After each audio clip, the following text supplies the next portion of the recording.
અરે આમ જયકારો બોલાવો કે ચારે તરફ લાગે કે હવે ગુજરાતની સ્વર્ણિમ જયંતિ ઉજવી રહ્યું છે. ભારત માતા કી, ભારત માતા કી. મંચ પર બિરાજમાન સર્વે માન્ય સંસદ સદસ્યશ્રીઓ, સર્વે માન્ય ધારાસભ્યશ્રીઓ, સંસદીય સચિવશ્રીઓ, જિલ્લા પંચાયત, તાલુકા પંચાયત અને નગરપાલિકાના આગેવાનો, ગ્રામ પંચાયતના સભ્યો અને સરપંચશ્રીઓ, સહકારી ક્ષેત્રના સર્વે આગેવાનો,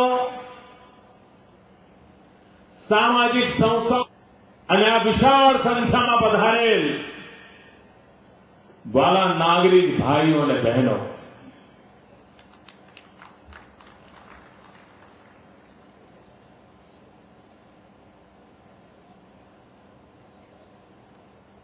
આ સ્વર્ણિમ જયંતિના અવસરે આપણે મળ્યા છીએ. ગુજરાત 1960 થી ગુજરાત તરીકે અલગથી કામ કરવા લાગ્યું. એને 50 વર્ષ પૂર્ણ થયા.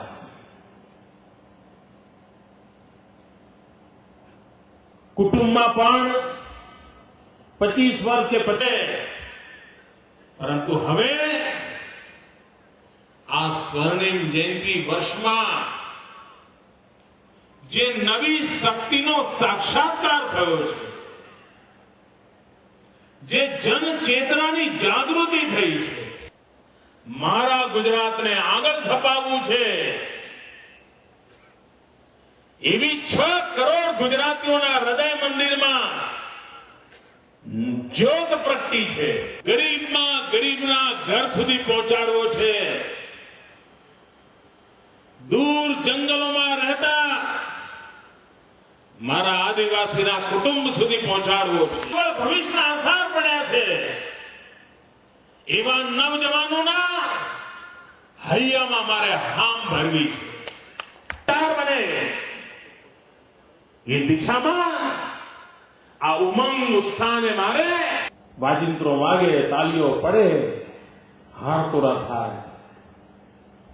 તમે સારા, અમે સારા, તમે સારું કર્યું, અમે સારું કર્યું, ખાઓ ખાઓ પીઓ ને લહેર કરો. આવું થાય છે. આપણે એવું ન કર્યું. આપણે સમગ્ર સ્વર્ણિમ જયંતિ વર્ષને સમાજની શક્તિના જાગરણનો અવસર બનાવી દીધો. સમાજની શક્તિના સાક્ષાત્કારનો અવસર બનાવાયો. સમાજની શક્તિમાં સંકલ્પ ભળે એના માટેનો પ્રયાસ કર્યો. સમાજની શક્તિ સિદ્ધિઓ હાંસલ કરે એ દિશામાં ડગ માંડ્યા. અને 6 કરોડ નાગરિકોની 12 કરોડ ભુજાઓ, 6 કરોડ હૈયાઓ એ આવતીકાલના ગુજરાતના સપના જોતા થાય અને સપના સાકાર કરવા માટે ભાગીદાર બને. એના માટે આ સ્વર્ણિમ જયંતિનો અવસર આપણે ઉજવ્યો. મને દેશ અને દુનિયાના લોકો મળે ત્યારે પૂછે છે, વિદેશથી આવ્યા હોય, ભાષા ન સમજતા હોય, પણ એ મને પૂછે આ વાંચે ગુજરાત શું છે એવું પૂછે. કે એને બિચારાને વાંચે શબ્દનો ખબર ના હોય, અમેરિકાથી આવ્યા હોય, ઇંગ્લેન્ડથી આવ્યા હોય, આપણને પૂછે આ વાંચે ગુજરાત શું છે. સ્વર્ણિમ જયંતિના વર્ષમાં કેવો અદભુત સફળ પ્રયોગ થયો. આપણા સંતાનો વાંચતા હતા, જ્ઞાન પ્રેમી બને, પુસ્તક પ્રેમી બને, જ્ઞાનની ઉપાસના કરતા થાય. કારણ 21મી સદી જ્ઞાનની સદી છે અને 21મી સદી જ્ઞાનની સદી હોય તો મારા ગુજરાતનું બાળક અત્યારથી જ જ્ઞાનને ઉપાસના કરનારો, જ્ઞાનને પ્રાપ્ત કરનારની અદમ્ય ઈચ્છાવાળું બને, એનો ઉપયોગ આપણે સ્વર્ણિમ જયંતિ અવસરમાં લીધો. અને પરિણામ કેવા? દરેક કુટુંબને ઘરમાં વિચાર આવવા માંડ્યો કે ભાઈ ભલે ઘર નાનું હોય, ગમે તે હોય, પણ ઘરમાં જેમ ભગવાન માટે એક નાનકડું મંદિર રાખીએ છીએ, ઈશ્વરની પૂજા કરવા માટે કંઈક જગ્યા રાખીએ છીએ, એમ 5-15 ચોપડીઓ પણ ઘરમાં રાખીએ. નવરા પડીએ ત્યારે ચોપડીઓ ફંફોડવાનું જરા ટેવ પાડીએ. કુટુંબની અંદર પુસ્તકોના નાના નાના કબાટ ગોઠવવાની ઈચ્છા જાગવા માંડી. શાળામાં સરકાર પૈસા આપે, લાઇબ્રેરી હોય, પણ કબાટનું તાળું જ ના ખુલતું એવા જમાના હતા. આજે શિક્ષકો મને વિનંતી કરે છે, સાહેબ હવે ચોપડીઓ ઓછી પડે છે. આ છોકરાઓ ચોપડીઓ એટલી બધી માંગે છે, ચોપડીઓ ઓછી પડવા માંડી છે. અમારી શાળાની લાઇબ્રેરી અમારે હજુ સારી બનાવવી છે, એ વાતાવરણ બનવા લાગ્યું છે. ભાઈઓ બહેનો, વાંચનની ભૂખ જાગીનું પરિણામ કેવું આવ્યું? હમણાં કેટલાક તાલુકાના આગેવાનોએ પોતાની રીતે, સરકારે કહ્યું નહોતું, ગ્રંથદાનનું અભિયાન ચલાવ્યું. ગામો ગામ લોકો પુસ્તકો ભેટ આપવા માંડ્યા. તાલુકો નાનો હોય, 5-10 લાખના પુસ્તકો લોકોએ ભેટ આપ્યા. અને પુસ્તકો નાના નાના ગામડાની નિશાળોમાં વહેંચવામાં આવ્યા, જેથી કરીને ગામડાના બાળકને એ મોંઘા પુસ્તકો પોતાના ગામમાં લાઇબ્રેરીમાં મળી રહે અને એની જે જ્ઞાનની પીપાસા છે એ પરિપૂર્ણ થાય. મન તંદુરસ્ત બને, બુદ્ધિ તીવ્ર બને, એની સાથે સાથે શરીર જો માયકાંગલું હોય તો એ બધું કશું કામમાં જ ના આવે.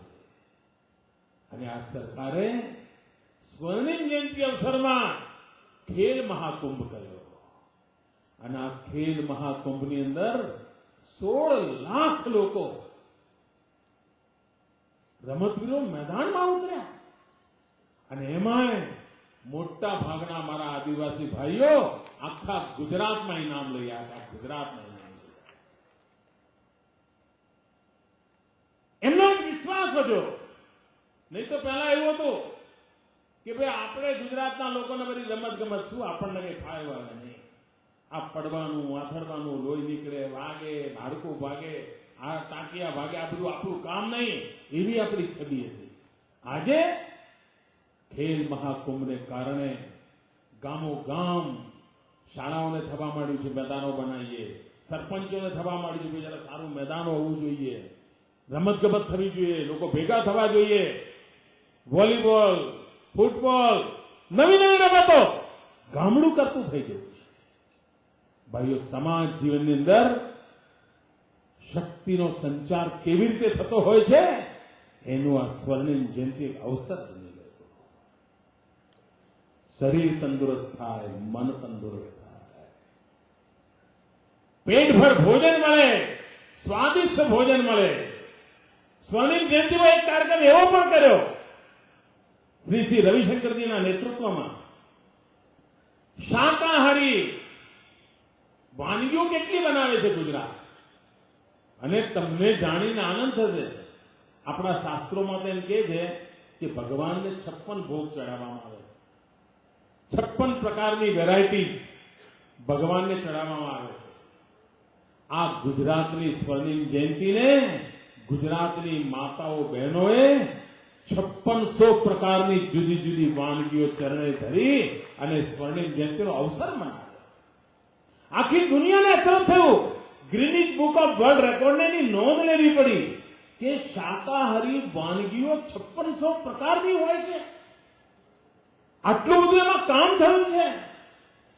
આપણી શક્તિ કેવી પડી છે એનામાંથી દર્શન થતા હોય છે. આપણે ચેસની રમત નક્કી કરી. ગુજરાતનો નવજવાન એની બુદ્ધિ તેજ બને, એનામાં ધૈર્ય આવે, એનામાં સામર્થ્ય આવે, એના માટે શતરંજની રમત, ચેસની રમત રમાડી. આખી દુનિયાનો રેકોર્ડ હતો સૌથી વધારે 14,000 લોકો એક સાથે રમ્યાનો દુનિયાનો રેકોર્ડ તોડીને ગુજરાતે 20,000 લોકો એક સાથે શતરંજ રમે એવો એક વિશ્વ રેકોર્ડ પર સ્થાપિત કરી દીધો. આ સ્વર્ણિમ જયંતિ અવસરની ઘટનાઓ છે. ભાઈઓ બહેનો, આપણો સમગ્ર વિકાસનો જે અભિયાન લીધું છે એ વિકાસના અભિયાનમાં પાયામાં જનશક્તિને લીધી છે. જે વખતે સ્વર્ણિમ જયંતિની સંકલ્પ યાત્રાઓ કરતા હતા, ગામો ગામ લોકો સંકલ્પ કરતા હતા કે હું મારા જીવનમાં આટલું કરીશ, હું મારા ગામ માટે આટલું કરીશ, હું મારી શાળા માટે આટલું કરીશ, હું મારા વિભાગ માટે આટલું કરીશ. અને સંકલ્પોના પરિણામ આજે જોવા મળે છે.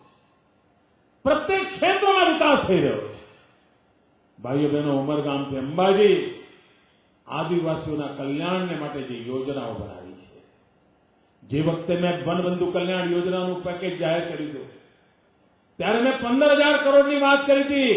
ત્યારે કેટલાક લોકોએ સવાલ ઉઠાવ્યા હતા કે જરા બતાવો તો ખરા આ 15,000 કરોડ કઈ બેંકમાં પડ્યા છે, એવું મને પૂછે. કેટલાક લોકોએ પ્રશ્ન ઉઠાવ્યો હતો કે મોદી મોટી મોટી જાહેરાતો કરે છે પરંતુ 15,000 કરોડ આ આદિવાસીઓ માટે ક્યાંથી આવશે એની જગ્યા તો દેખાતી નથી. ભાઈઓ બહેનો, ભાષણ કરવાવાળા ભાષણ કરતા જ રહ્યા. વાંક દેખા લોકો પાણીમાંથી પોળા કાઢવા માટે રાત ઉજાગરા કરતા રહ્યા. એમની આંખોના નંબર વધી ગયા, પરંતુ ધરતી પર શું થયું? 15,000 કરોડ નહીં, 17,000 કરોડ રૂપિયા કરતા વધારે રકમ ધરતી પર ઉતારી દેવામાં આપણે સફળ થયા. એક વાર નિર્ણય હોય, સંકલ્પ હોય, દિશા સ્પષ્ટ હોય, ગરીબોનું કલ્યાણ કરવાની કામના હોય તો કેવા પરિણામો મળે છે એ આપણે જોયું છે. મારા આદિવાસી ભાઈઓને જમીનના પટ્ટા કેટલા વર્ષોથી પ્રશ્ન પટવાયેલો. કેટલીય સરકારો આવીને ગઈ. હું કોઈ સરકારોની વાત કરવા નથી આવ્યો.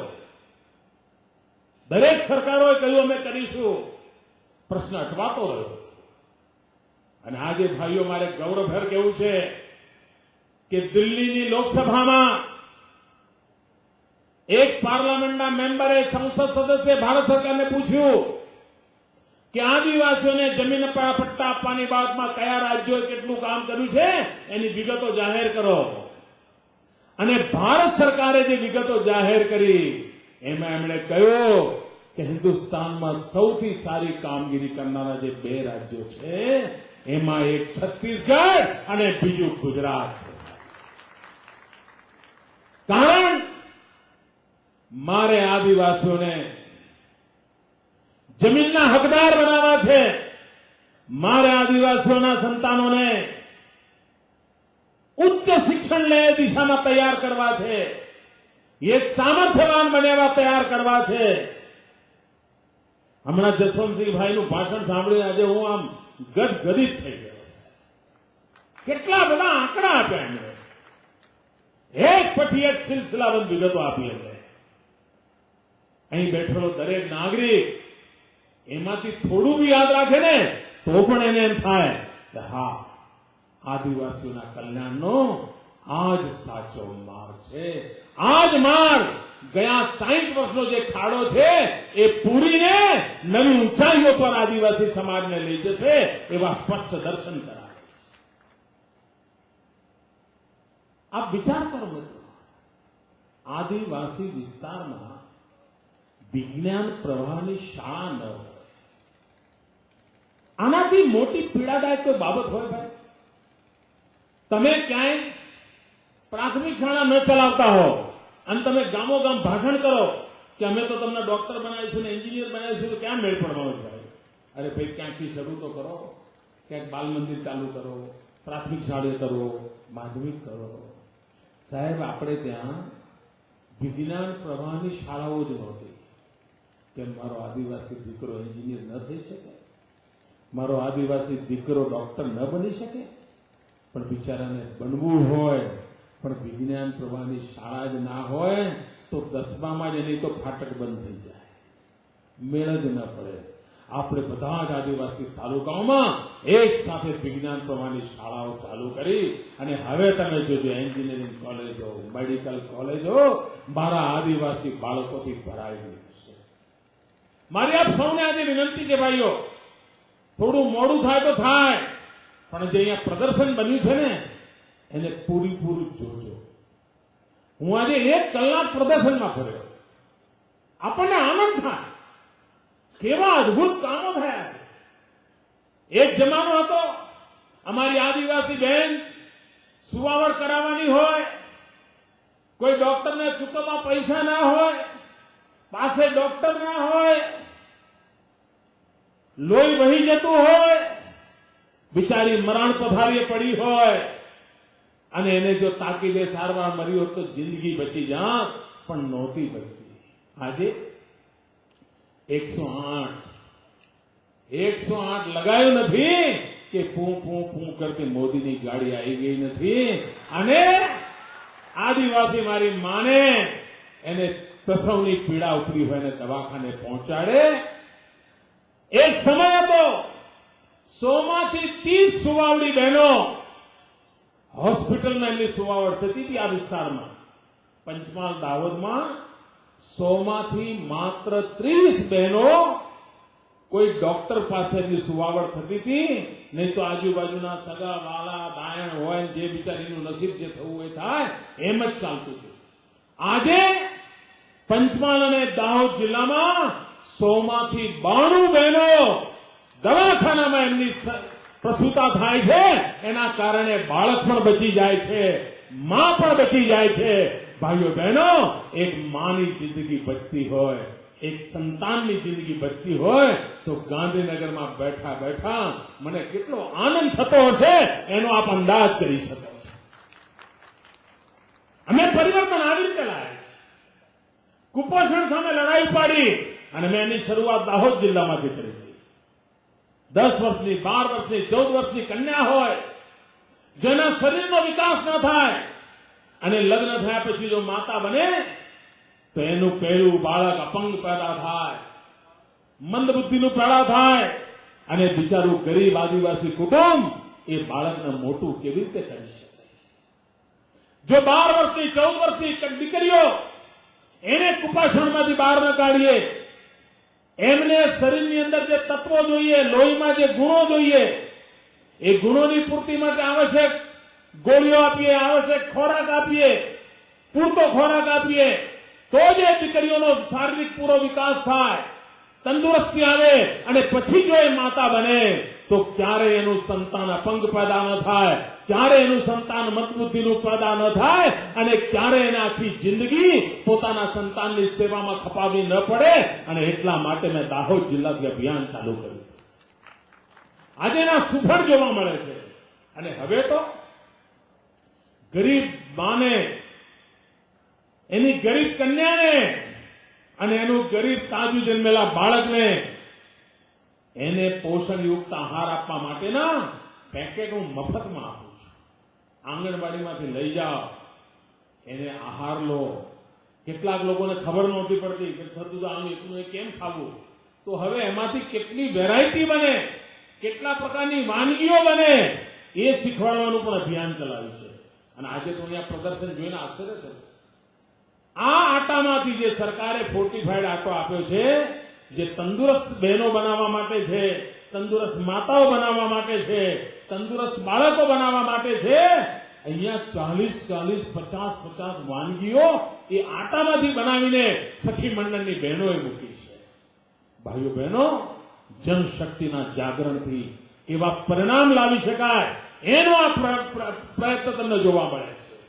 અહીંયા મને સખી મંડળની બહેનો મળી આ પ્રદર્શનમાં, નાના નાના ગામડાની બહેનો, 10-10 બહેનો બનીને ગ્રુપ બનાવ્યું હોય.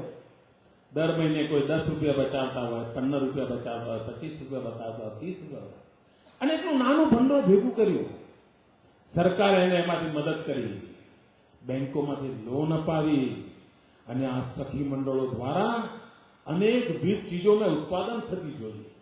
એક સખી મંડળ તો આખી ડેરી ચલાવે છે. ડેરી કેટલી સખી મંડળની બહેનો મેં જોઈ કે વાંસમાંથી જુદા જુદા પ્રકારના હાર અને માળાઓ બનાવે છે, જેનું દિલ્હી મુંબઈમાં વેચાણ થાય છે. અનેક સખી મંડળની બહેનોએ ઉત્તમ પ્રકારની શાકભાજી ઉત્પાદનનું અભિયાન ઉપાડ્યું છે. અને મેં એમને પૂછ્યું, એક એક બહેને કહ્યું, કોઈ કે અમે મહિને 700-1000 રૂપિયા સુધી કમાતા થઈ ગયા છે, કોઈ કે અમે 1200-1500 કમાતા થઈ ગયા છે. ભાઈઓ બહેનો, આ સખી મંડળની બહેનો ગુજરાતમાં 2 લાખ જેટલા સખી મંડળોને કામ કરતા કર્યા છે. અને જનશક્તિના જાગરણના ભાગરૂપે આ એક જ વર્ષમાં આ સખી મંડળની બહેનોના હાથમાં 1000 કરોડ રૂપિયાની માતબર રકમ એમને આ આર્થિક પ્રવૃત્તિ કરવા માટે આપી છે. 1000 કરોડ રૂપિયાની માતબર રકમ. અને મારી નેમ છે માતાઓ બહેનો, મારે મારી ગરીબ આદિવાસી, દલિત, શોષિત, પીડિત મારી માતાઓ બહેનોને હોશિયારી જિંદગી જીવવા નથી દેવી. મારે મારી માતાઓ બહેનોને મક્કમતાપૂર્વક પોતાના પગ ઉપર ઉભી રહે અને એને ક્યારે પાછલી જિંદગીમાં કોઈકના ભરોસે જીવવું ન પડે એવી શક્તિશાળી માતૃશક્તિનું જાગરણ એ મારી જનશક્તિની સાધનાનું પગલું છે. અને એટલા માટે આ સખી મંડળો દ્વારા એક એવા અદભુત કામની શરૂઆત કરી છે, મિશન મંગલમ. 5 વર્ષમાં તમે જોજો, 5 વર્ષમાં દુનિયાની મોટી મોટી યુનિવર્સિટીઓ આ મિશન મંગલમનો કેસ સ્ટડી કરવા માટે ગુજરાતની ધરતી પર આવશે. ગરીબોના કલ્યાણ અને આર્થિક પ્રવૃત્તિનું આયોજન કેવું હોય, મોટી મોટી કંપનીઓ, સરકાર, એનજીઓ અને લાભાર્થીઓ ચારે લોકો મળીને બેંકની સાથે જોડાઈને કેવી રીતે આર્થિક પ્રવૃત્તિ કરી શકે એનું એક તદ્દન નવું મોડેલ સમગ્ર દેશને કામ આવે, દુનિયાના બધા જ ગરીબ દેશોને કામ આવે એવું એક નવું મોડેલ મિશન મંગલમ આપણે ઉભું કર્યું છે. અને મિશન મંગલમ અંતર્ગત માતાઓ બહેનો, આપના હાથમાં અત્યારે તો મેં 1000 કરોડ મૂક્યા છે, મારી 5000 કરોડ રૂપિયા મૂકવાની ઈચ્છા છે. 5000 કરોડ. અને તમે જે વસ્તુઓનું ઉત્પાદન કરો એનું દુનિયાની અંદર વેચાણ થાય, એના માટે ઉદ્યોગ ગૃહોને જોડવા માટેનું કામ આની સાથે મેં ઉપાડ્યું છે. નાના નાના ભૂલકાઓનું જીવન બદલાય, આંગણવાડી એની પર ધ્યાન કેન્દ્રિત કર્યું, કારણ જનશક્તિનો પાયો આંગણવાડીમાં પડેલો છે. આંગણવાડીની બહેનો એને કોઈ ઓળખતું જ નહોતું. તેડાગર બહેનો કે ગામમાં કોઈ છોકરો, અરે છોકરું લેતા જજો, મારું બહેન જેટલું લેતી જાય ને એવું કે, એને ખબર જ ન પડે કે આ આંગણવાડીની બહેન તમારા સંતાનને સંસ્કાર કરી રહી છે, એનું ઘડતર કરી રહી છે. ઓળખ જ નહોતી. આપણે એમને યુનિફોર્મ આપ્યો, માતા યશોદાનું બિરુદ આપ્યું, આંગણવાડીના નંદઘર બનાવવા માટેનું અભિયાન ચલાવ્યું, આંગણવાડીની પ્રવૃત્તિને મહાત્મય આપ્યું. આંગણવાડીની પ્રવૃત્તિ સાચ અર્થમાં બાળકોને સંસ્કારી બનાવે, બાળકોને તેજસ્વી બનાવે, બાળકો ચીજોને ઓળખતા થાય, રમતા થાય. લાલ કોને કહેવાય, પીળું કોને કહેવાય, ઝાડ કોને કહેવાય, પાંદડું કોને કહેવાય, ઓળખતા થાય, ગીત સમજતા થાય, ગીત પ્રમાણે નાચતા થાય. એના અંદરની પડેલી શક્તિઓ, એના માટેનું મોટું અભિયાન આ સરકારે ઉપાડ્યું છે. ભાઈઓ બહેનો, બાળક માના ગર્ભમાં હોય ત્યારથી લઈને છેક મૃત્યુ પછી એના અગ્નિ સંસ્કાર થાય ત્યાં સુધીની દરેક જિંદગીના તબક્કે ગરીબો માટે આ સરકાર તમારી પડખે ઊભી છે. બાળક ગર્ભાશયમાં હોય તો એની ચિંતા સરકાર કરે છે. બાળકનો જન્મ થવાનો હોય તો પ્રસૂતિની ચિંતા સરકાર કરે છે. બાળક જન્મ્યા પછી માંદું ન પડે એના માટે બાલ સખા યોજના દ્વારા સરકાર ચિંતા કરે છે. આપનું બાળક છે જ મોટું થાય, આંગણવાડીમાં જાય, એના આહારની, એના સંસ્કારની ચિંતા સરકાર કરે છે. આ બાળક એનાથી થોડું મોટું થાય તો નિશાળે જાય, સરકારના ખર્ચે ભણાવે છે. એ બાળકને ગણવેશ સરકાર આપે છે. બાળકને ચલાવવા માટે સાયકલ આપે છે, એ બાળક એનાથી આગળ ભણે એના માટે સરકાર ખર્ચો કરે છે. એ બાળકને વિદેશ ભણીને પાયલોટ બનવું હોય એનો ખર્ચો પણ સરકાર આપે છે. બાળક ભણીને આવે, વકીલ થયો હોય, ચાલતું ના હોય તો એની વકીલાતની ઓફિસ ખોલવા માટે રૂપિયા સરકાર આપે છે. ડોક્ટર થઈને આવે, ડોક્ટરી ન ચાલતી હોય તો એની શરૂઆત કરવા માટે રૂપિયા સરકાર આપે છે. એને કોઈ રોજગાર કરવો હોય, વ્યવસાય કરવો હોય, દુકાન ચલાવવી હોય તો રૂપિયા સરકાર આપે છે. જન્મથી મૃત્યુ સુધી, અગ્નિ સંસ્કાર સુધી 16 સંસ્કારની અંદર આ સરકાર એમાં ધન આપીને આપણા જીવનને શક્તિશાળી બનાવવા માટેનું અભિયાન ઉપાડ્યું. જનશક્તિની ચેતના કેવી રીતે જગાવી શકાય એનું આ જીવતું જાગતું ઉદાહરણ છે. ભાઈઓ બહેનો, આ સ્વર્ણિમ જયંતિનું વર્ષ, સ્વર્ણિમ જયંતિના વર્ષ નિમિત્તે આપણે ગરીબ કલ્યાણ મેળા કર્યા. બધા કટકી બાજુ ફૂટી ગયા, બધા કટકી બાજુ. વચેટિયાઓનો નાબૂદી થઈ ગઈ, વચેટિયાઓ પરેશાન છે બિચારા. આ પહેલા અમને મળતું તો હવે કઈ મળતું નથી. 350 ગરીબ કલ્યાણ મેળા કર્યા. 5000 કરોડ રૂપિયા કરતા વધારે રકમ એક પણ રૂપિયો આમ તેમ જવા દીધા વિના સીધી ગરીબો સુધી પહોંચાડવાનું મોટું કામ આપણે કર્યું. અને કામ ચાલુ રાખવાનું. મારા ગરીબ આદિવાસી ભાઈઓ, એ કામ હું ચાલુ રાખવાનો છું અને તમારા ઘર સુધી સરકારની મદદ સામે ચાલીને પહોંચાડવાની મારી નેમ છે. કોઈને મારે હોશિયાર રહેવા નથી દેવા. કોઈને અરજીઓ કરી વિચારોને ચપ્પલ ઘસી નાખવા પડે એ પરિસ્થિતિ મારે રહેવા નથી દેવી. અને આ બધું આ રાજ્યનું ભલું કરવા માટે છે. આ બધું આ રાજ્યને સમૃદ્ધ કરવા માટે છે. આ બધું આ રાજ્યમાં કોઈ ગરીબ ન રહે એના માટે છે. આ રાજ્યની અંદર કોઈ હોશિયાર ન રહે એના માટે છે. અને આ સ્વર્ણિમ જયંતિનો અવસર પ્રત્યેક પરિવારમાં સ્વર્ણિમ દિવસ ઉગાડે એના માટેની મથામણનો ભાગ છે. ત્યારે આવો ભાઈઓ બહેનો, અને આ વર્ષે આપણે કાર્યક્રમની રચના એવી કરી છે. આ જનશક્તિના અવસરની સાથે સાથે અસ્મિતા યાત્રા કાઢવી. જેટલા પણ મહાપુરુષો છે, જેટલા પણ તીર્થ ક્ષેત્રો છે, જેટલા પણ ઐતિહાસિક ક્ષેત્રો છે, ત્યાંથી આપણે આશીર્વાદ લઈને યાત્રાઓ કાઢી.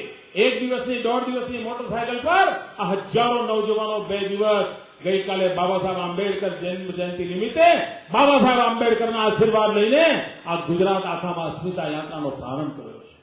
હજારો મોટરસાયકલો લઈને જુવાનિયાઓ, દીકરીઓ, નવજવાનો નીકળી પડ્યા. ગામો ગામ ગયા, ઘરે ઘરે ગયા, સ્વર્ણિમ જયંતિના અવસરનો સંદેશ આપ્યો અને ગામડા ખૂંદતા ગઈકાલે રાત્રે અહીંયા પધાર્યા. અને ગઈકાલ રાત્રે તો દાહોદ, જાણે દાહોદમાં બાબા સાહેબ આંબેડકર જયંતિ આવી કોઈ જોઈ નહીં હોય.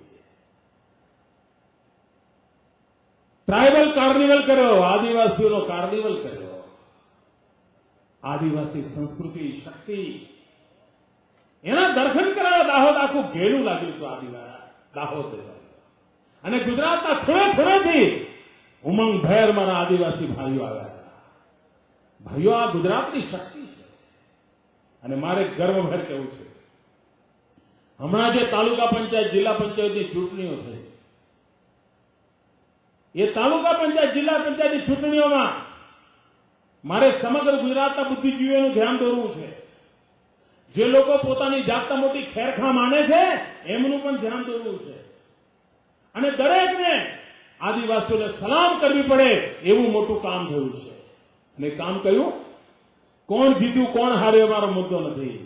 મારો આનંદનો વિષય એ છે કે આ વખતે તાલુકા પંચાયત, જિલ્લા પંચાયતની ચૂંટણીઓમાં જે આદિવાસી ભાઈઓ ચૂંટાઈને આવ્યા છે, આદિવાસી બહેનો ચૂંટાઈને આવ્યા છે, એમાંથી મોટા ભાગના ભાઈઓ બહેનો ગ્રેજ્યુએટ છે, ડબલ ગ્રેજ્યુએટ છે, એમએ થયેલા છોકરાઓ છે, એમએ થયેલી દીકરીઓ છે. આ જયારે મેં જોયું સાહેબ, મને એટલે મારા આનંદનો પાર નહોતો કે આ મારી પાસે શક્તિ આદિવાસી સમાજમાં પડી છે. આ શક્તિનો અંદાજ કરું છું ને, મને મારી ગુજરાત આવતીકાલ ઉજળી લાગે છે. ભાઈઓ, તમારા ભરોસે મને ઉજળી લાગે. મારે માટે પક્ષ મહત્વનો નથી, મારે માટે ગુજરાતની આવતીકાલ મહત્વની છે. અને આ જવાનિયાઓ તાલુકા પંચાયત, જિલ્લા પંચાયત, નગરપાલિકા, પંચાયતોમાં ચૂંટાઈ આવ્યા છે. ભાઈઓ, આપણે જો ભેગા મળીને ચાલીશું શક્તિ બનીને ચાલીશું તો વિકાસની નવી ઊંચાઈઓને પાર કરીશું. એ વિશ્વાસ હું આપવા માટે આવ્યો છું. આપણે નવું, સારું અને સૌનું ભલું થાય એવું કરવું છે. અને એમાં મને આપનો સાથ સહકાર જોઈએ. આટલી વિરાટ જન્મેદની, આ વિરાટ જન્મેદનીના દર્શન એ ગુજરાતની સાચી જનશક્તિના દર્શન છે. આગામી દિવસોમાં આવા 5 શક્તિઓના મેળાવડા થવાના છે. સુરતમાં જ્ઞાન શક્તિનો ઉત્સવ થવાનો છે. રાજકોટમાં જલ શક્તિ અને કૃષિ શક્તિનો ઉત્સવ થવાનો છે. ઉત્તર ગુજરાતની અંદર ઉર્જા શક્તિનો ઉત્સવ થવાનો છે. મધ્ય ગુજરાત આણંદની અંદર રક્ષા શક્તિનો ઉત્સવ થવાનો છે. આ બધી જ વિસ્તારોમાં સ્મિતા યાત્રાઓ નીકળવાની છે. ગુજરાતના બધા 18,000 ગામોને જાગૃત કરવાના છે. અને આ પંચશક્તિનો ઉત્સવ પત્યા પછી 30મી તારીખ અને 1લી મે અને 2જી મે 3 દિવસ ગુજરાતના પાટનગર, ગાંધીનગર અને અમદાવાદમાં આ સ્વર્ણિમ જયંતિના અવસરના સમાપનના કાર્યક્રમો થશે. સમાપનનો કાર્યક્રમ જ્યાં થાય ત્યાં આપણે આપણા ગામમાં 1લી મે 30મી સાંજે મશાલ સરઘસ અને આ સ્વર્ણિમ ઉત્સવને એટલા ઉમંગ ઉત્સવથી વધાવીએ અને નવી વિકાસની સંકલ્પ કરીએ. આપણે ક્યાં અટકવું નથી. અવસર પત્યો એટલે ચલો લહેર પડી ગઈ. ના, આ અવસરમાંથી તાકાત લઈને આગળ વધવું છે. એમાંથી શક્તિ ભેગી કરીને આ શક્તિ ઘર ઘર સુધી પહોંચાડવા માટે નવી વ્યૂહરચના કરીને આગળ વધવું છે. ભાઈઓ બહેનો, વિકાસ સિવાય કોઈ ઉપાય નથી. શિક્ષણ સિવાય કોઈ આરો નથી. શિક્ષણનો પાયો અને વિકાસની નવી ઇમારત એનો મજબૂત અનુસંધાન કરીને મારે ગુજરાતની આવતીકાલ નિર્માણ કરવી છે. અને આવો શિસ્તબદ્ધ, શક્તિશાળી સમાજ મારી પાસે હોય, 6 કરોડ નાગરિકોની શક્તિ પડી હોય તો ભાઈઓ બહેનો, આ સપના પૂરા થવાના છે. મને પૂરો વિશ્વાસ છે. ફરી એકવાર આ સ્વર્ણિમ જયંતિના અવસરે આપ સૌને ઈશ્વર એવી શક્તિ આપે કે જ્યારે ગુજરાતની શતાબ્દી ઉજવાતી હોય ત્યારે દુનિયા આખાનું ધ્યાન જાય. એટલી શક્તિશાળી આ રાજ્ય બને. એ જ શુભકામનાઓ. જય જય ગરવી ગુજરાત.